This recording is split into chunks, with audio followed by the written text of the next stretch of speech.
कर्नाटक में काम आई राहुल गांधी की मेहनत। कर्नाटक में दिखा भारत जोड़ो यात्रा का दम। कर्नाटक में चला गांधी मैजिक। कर्नाटक के नतीजों ने कांग्रेस को जिंदा कर दिया है। बैक टू बैक चुनाव हारने वाली कांग्रेस, नेताओं की बगावत झेलने वाली कांग्रेस और आपसी खींचतान से परेशान कांग्रेस के दिन अब बदलते नजर आ रहे हैं। कर्नाटक में मिली शानदार जीत ने कांग्रेसियों के दिल में जीत की आस जगा दी है। 2024 का लोकसभा चुनाव जीतना अब कांग्रेस का मिशन बन चुका है।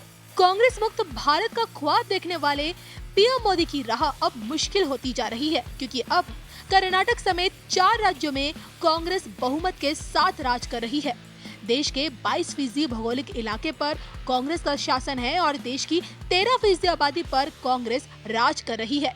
हिमाचल, राजस्थान, छत्तीसगढ़ के बाद अब कर्नाटक भी कांग्रेस की लीडरशिप में आगे बढ़ेगा और आज इसी कामयाबी का सेहरा राहुल गांधी के सिर पर पहनाया जा रहा है। कन्याकुमारी से लॉन्च हुई भारत जोड़ो यात्रा को कर्नाटक में जबरदस्त रिस्पांस मिला था। घरों से निकल कर लोग सड़कों पर राहुल की इस यात्रा से जुड़ रहे थे।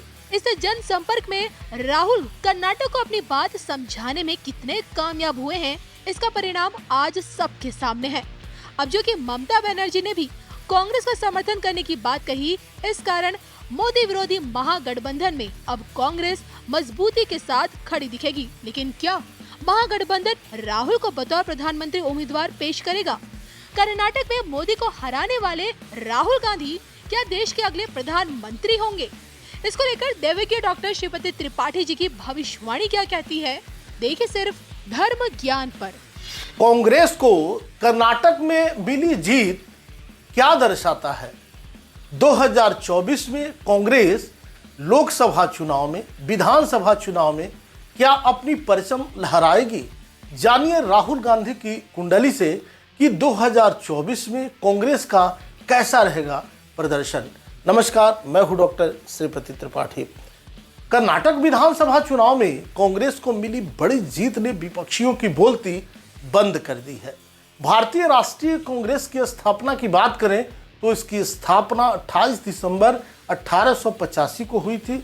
इस पार्टी के प्रमुख नेता राहुल गांधी और प्रियंका गांधी अभी वर्तमान में हैं और इनकी माताजी हैं सोनिया गांधी जी। वर्तमान समय की बात करें तो इनकी कुंडली मजबूत अधिकार और पावर की ओर इशारा कर रहे हैं।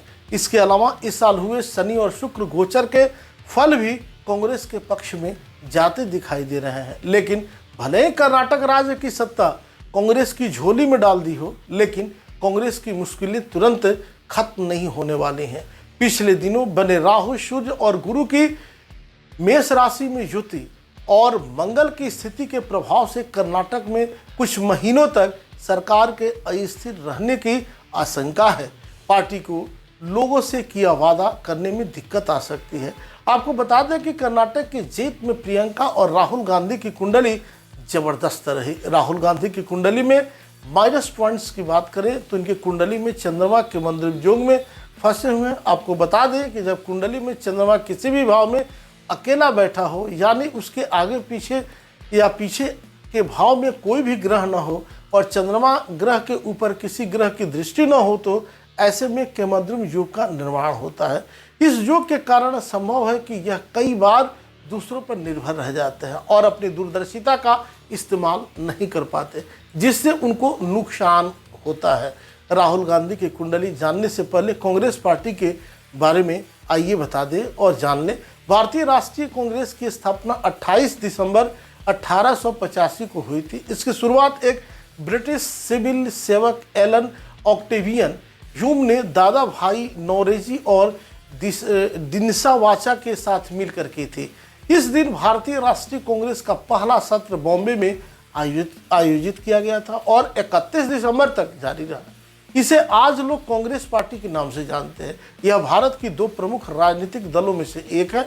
1947 में आज़ादी के बाद कांग्रेस भारत की राजनीतिक पार्टी बन गई। कुल मिलाकर आज़ादी से लेकर 2019 तक 17 लोकसभा चुनावों में से कांग्रेस ने 6 में पूर्ण बहुमत जीता है और 4 में गठबंधन का नेतृत्व किया। अब राहुल गांधी की कुंडली के बारे में जान लेते हैं कि राहुल गांधी का जन्म 19 जून 1970 को दिन में 2:28 पर नई दिल्ली में हुआ था। ऐसे में इनकी जन्म कुंडली ने उस वक्त तुला लग्न 2 अंश पर और गुरु भी तुला राशि में 2 अंश पर उदित हो रहा था। इनकी कुंडली में प्लस पॉइंट देखें तो लग्न वर्गोत्तम है और बृहस्पति भी वर्गोत्तम है। 7वें भाव यानी कुंडली के 7वें घर में योग कारक शनि है और लग्न का स्वामी शुक्र 10वें भाव में बैठा है। इस शुभ स्थिति ने इनको एक उत्तम और राजघराने जैसा संपन्न परिवार प्रदान किया। जन्म लग्न में और नवमांश कुंडली दोनों में ही गुरु वक्री होकर विराजमान है। इनकी कुंडली में राहु 5वें भाव में जबकि सूर्य और मंगल दोनों 9वें भाव में विराजमान है। ऐसे में गुरु की दृष्टि राहु और सूर्य पर मंगल पर है। राहुल गांधी वर्तमान में राहु की महादशा में गुरु की अंतर्दशा में 26 दिसंबर 2021 से चल रहे हैं।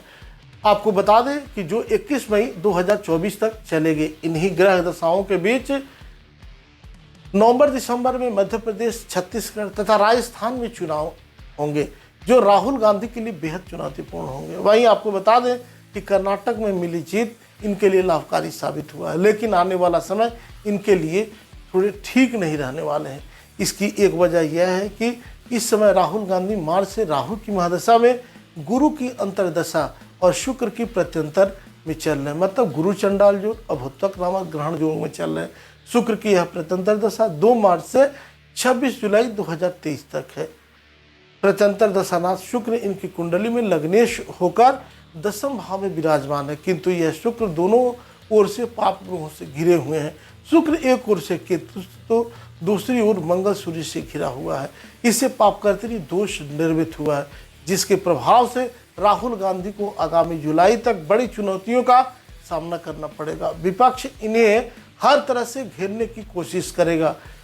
वहीं इनकी कुंडली में शनि नीच राशि में है और वैवाहिक जीवन के कारक जो है सुख के जो कारक ग्रह है वह शुक्र पाप ग्रहों के बीच में फंसे हुए हैं। इसीलिए इनके जीवन में गृहस्थी के सुख की कमी दिखती है। इसके साथ ही इनकी कुंडली में ग्रहों की स्थिति बताती है कि देश के प्रधानमंत्री की कुर्सी तक पहुंच पाना इनके लिए थोड़ा बेहद कठिन है। इनकी कुंडली से वर्तमान स्थिति की बात करें तो दिसंबर 2021 से मई 2024 तक इनकी कुंडली में राहु में गुरु की दशा चल रही है, जो गुरु चंडाल दोष का सृजन किया है, जो ठीक नहीं है। इस दशा के कारण यह अनिर्णय की स्थिति में रहेंगे और कई बार गलत निर्णय लेकर अपना नुकसान करेंगे।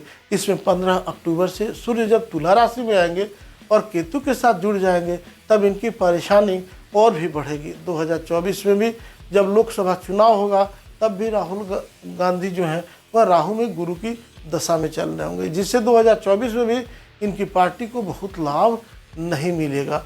ऐसी स्थिति में बाल सुलभता और भावुकता राहुल गांधी के अंदर काफ़ी ज़्यादा रहेगी। लेकिन सर्वाधिक महत्वपूर्ण बात यहाँ पर यह है कि ग्रह अनुकूल स्थिति में या फिर कहें कि एक सामान्य फलदायी स्थिति में है तो राजनीतिक जीवन में राहुल गांधी के संघर्ष की ओर अग्रसर करेगा।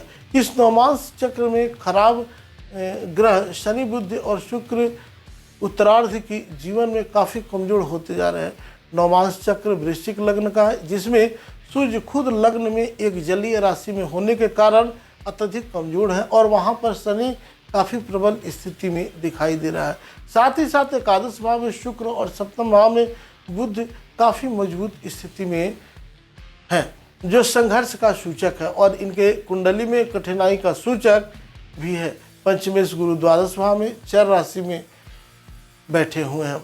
आपको बता दें कि भले इन्होंने कर्नाटक में अपनी सरकार बना ली हो, लेकिन उपयुक्त दशाओं के कारण राहुल गांधी मार्च 2024 तक अपने राजनीतिक जीवन में सफलता जो इनको जितनी मिलनी चाहिए तो नहीं मिलेगी। उन्हें संगठन एवं सत्ता दोनों में ही असफलताओं का सामना करना पड़ेगा। मार्च 2024 के बाद शुक्र की दशा में से वे अपने राजनीतिक जीवन में सफलता की ओर अग्रसर होंगे। आगामी लोकसभा चुनाव में वे पुनः सत्ता से दूर रहेंगे, किंतु कांग्रेस की स्थिति में आश्चर्यजनक रूप से सुधार आएगा एवं प्रमुख विपक्षी दल के नेता के तौर पर राहुल गांधी की स्वीकार्यता मिलने में समय लग सकता है। अगर देखा जाए तो आने वाला साल 2024 में राहुल गांधी की ग्रह दशा ठीक नहीं रहेगी, उनको अपने कार्य का पूर्ण लाभ नहीं मिलेगा। राजनीतिक क्षेत्र में उनके सामने कई तरह की समस्याएं उभर सकती हैं। इनके ग्रह दशाएं जो बता रही हैं, वह राहुल गांधी भले ही कर्नाटक में सरकार बना लिए हों कांग्रेस ने, लेकिन लोकसभा चुनाव 2024 में प्रधानमंत्री के पद तक पहुंचने में बहुत सारे परेशानियों से इन्हें रूबरू होना पड़ेगा। साथ ही इनके कई ग्रह ये बता रहे हैं कि आने वाले वर्षों में इनकी पार्टी से बहुत सारे नेता अलग हो सकते हैं। इनको आगामी लोकसभा चुनाव तक सामाजिक कार्य अधिक करनी पड़ेगी एवं साथ ही जनता के बीच सद्भावना बनाए रखने की जरूरत होगी, तभी वे और उनकी पार्टी देश में कुछ बेहतर कर पाएंगे। अभी तक आपने इस चैनल को सब्सक्राइब नहीं किया तो सब्सक्राइब करें, शेयर करें और कमेंट्स करें। तब तक के लिए नमस्कार।